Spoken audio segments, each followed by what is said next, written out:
Halo semua, jumpa lagi bersama saya, Evrilia Damayanti. Nah, bagaimana kabarnya? Saya harap semoga sehat selalu ya. Oh ya, di video kali ini kita akan membahas tentang konjungsi antar kalimat. Sebenarnya video ini adalah kelanjutan dari video ini. Nah, kalau kamu ingin mengetahui apa sih arti dari konjungsi antar kalimat, silakan disimak ya. Menurut KBBI, konjungsi adalah kata penghubung yang menghubungkan antar kata, antar frasa, antar klausa, antar kalimat, bahkan antar paragraf. Jadi, secara nggak sadar, kita sering sekali menyebutkan bahkan menulis kata penghubung. Kata yang menghubungkan antar kata, antar frasa, antar klausa, bahkan antar paragraf. Seperti contohnya seperti ini ya, dan, atau, tetapi, kemudian, selanjutnya, meskipun, bahwa, sebenarnya. Nah, itu merupakan contoh dari kata penghubung atau konjungsi. Adapun tujuan dari konjungsi adalah untuk menghubungkan antar kata, antar frasa, antar klausa, antar kalimat, bahkan antar paragraf. Udah jelas ya? Lalu, apa sih arti dari konjungsi antar kalimat? Di pertemuan sebelumnya, saya sudah menjelaskan bahwasannya jenis konjungsi ada dua. Ini konjungsi induk ya, konjungsi intrakalimat dan konjungsi antar kalimat. Konjungsi intrakalimat adalah konjungsi yang berada di dalam satu kalimat. Jadi kalau kamu menuliskan satu kalimat yang utuh, di dalamnya ada konjungsi. Paham ya? Sementara kalau konjungsi antar kalimat adalah konjungsi atau kata penghubung yang berada di dalam dua kalimat atau lebih. Jadi udah pasti ya, di konjungsi antar kalimat kita membutuhkan dua kalimat atau lebih. Artinya apa? Antara kalimat satu dengan kalimat yang lainnya saling berhubungan. Dihubungkanlah oleh konjungsi. Biasanya konjungsi ini terdapat di awal kalimat. Artinya apa? Setelah kalimat yang pertama, lanjut ke kalimat yang kedua. Di kalimat yang kedua, ditulislah konjungsinya di awal, kemudian dipisahkan oleh tanda koma. Jelas ya? Jadi inilah perbedaan antara konjungsi intrakalimat dan konjungsi antar kalimat. Kalau konjungsi intrakalimat terdapat di dalam satu kalimat yang utuh. Sementara kalau konjungsi antar kalimat terdapat di dalam dua kalimat atau lebih yang dihubungkan oleh tanda hubung atau konjungsi. Paham ya? Menurut fungsi dan tujuannya, konjungsi dibedakan ke dalam beberapa jenis. Perhatikan ya. Yang pertama yaitu konjungsi yang menyatakan hal yang bertentangan. Jadi gini, di bagian ini biasanya disajikan dua hal atau dua kalimat yang bertentangan. Adapun kata kunci atau kopula yang digunakan dalam konjungsi jenis ini biasanya adalah meskipun demikian, meskipun begitu, walaupun demikian, walaupun begitu, biarpun demikian, biarpun begitu, sekalipun demikian, sekalipun begitu. Adapun contoh kalimatnya adalah kami kurang setuju dengan usulan dia. Titik. Walaupun demikian, kami tetap menghargainya. Nah, di sana ada kata konjungsi, yaitu walaupun demikian, selanjutnya diberi tanda koma. Paham ya? Konjungsi yang kedua, yaitu konjungsi yang menyatakan makna penguatan. Di sini ada dua hal atau dua kalimat, di mana kalimat yang pertama dikuatkan dengan kalimat yang kedua. Artinya apa? Kalimat yang pertama dipaparkan terlebih dahulu, kemudian diberikan kalimat yang kedua untuk diperkuat kembali dengan menggunakan konjungsi tersebut. Adapun kata kunci atau kopula yang digunakan adalah malahan dan bahkan. Adapun contoh kalimatnya seperti ini.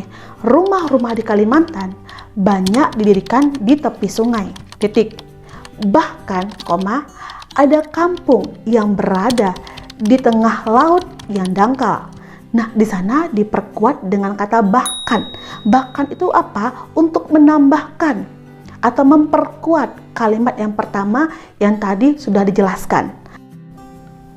Konjungsi yang ketiga yaitu konjungsi yang menyatakan makna keadaan sebelumnya. Jadi gini, konjungsi ini digunakan untuk kalimat yang berada di keadaan sebelumnya. Jadi gini, sebelum ada keadaan selanjutnya, maka ada keadaan sebelumnya. Dihubungkanlah dengan konjungsi. Adapun konjungsi yang digunakan adalah sebelum itu. Adapun contoh kalimatnya seperti ini. Polisi hutan telah memburu 5 pemburu liar.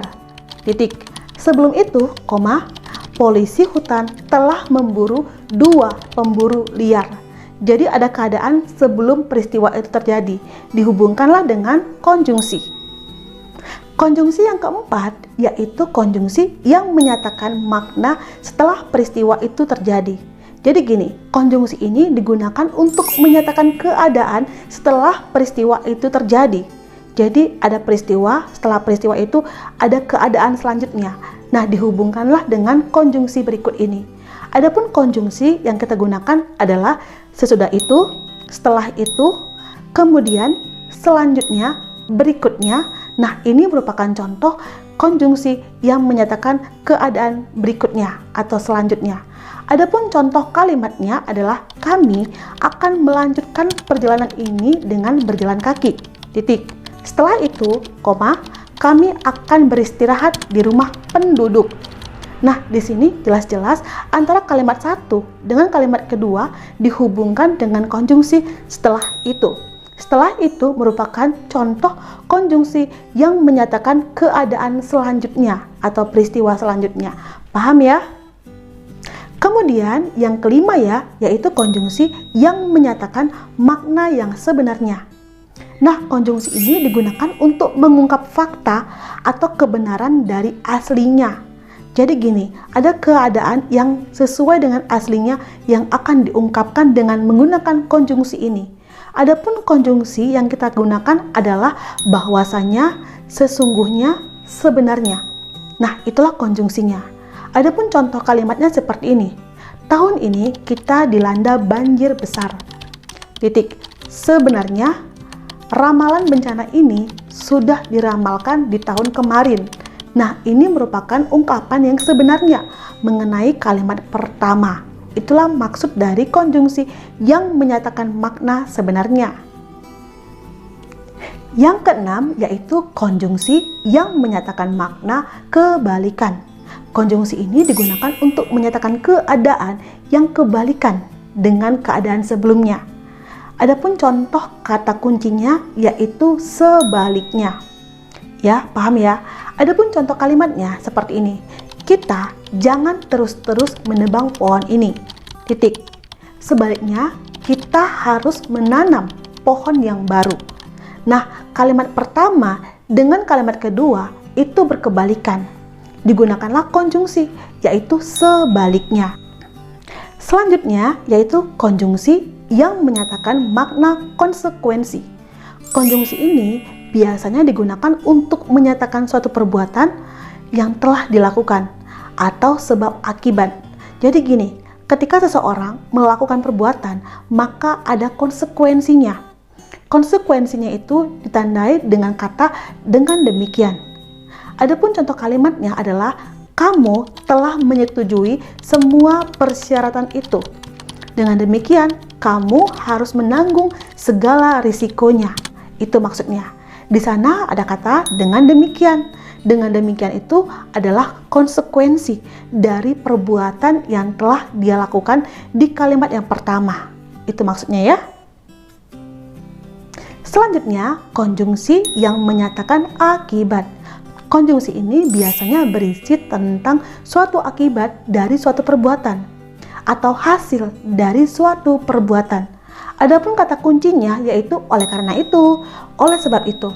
Contoh kalimatnya seperti ini. Kami sudah melarang mereka berburu ke hutan, tetapi mereka tetap nekat.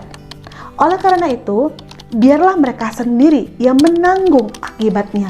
Nah, di sana ada kata kunci, yaitu oleh karena itu, yang berhubungan dengan akibat. Paham ya? Selanjutnya, yaitu konjungsi yang ke-9 ya, konjungsi yang terakhir. Konjungsi yang menyatakan keadaan yang dibatasi. Jadi di sini ada pembatasan ya. Konjungsi ini digunakan untuk membatasi suatu keadaan. Adapun kata kuncinya yaitu selain itu kecuali. Contoh kalimatnya. peserta didik kelas 10 hari ini sudah divaksinasi. Titik. Kecuali mereka yang tidak datang pada hari ini ke sekolah. Nah, di sana ada kata kecuali. Kecuali ini merujuk kepada konjungsi yang membatasi suatu keadaan. Paham ya? Baik, sekian pertemuan kita hari ini ya. Nah, kalau kamu suka dengan video saya kali ini, saya mohon dukungannya untuk like, comment, share, subscribe, dan jangan lupa nyalakan tombol lonceng di sebelah kanan agar kamu mendapatkan notifikasi video terbaru saya. Terima kasih.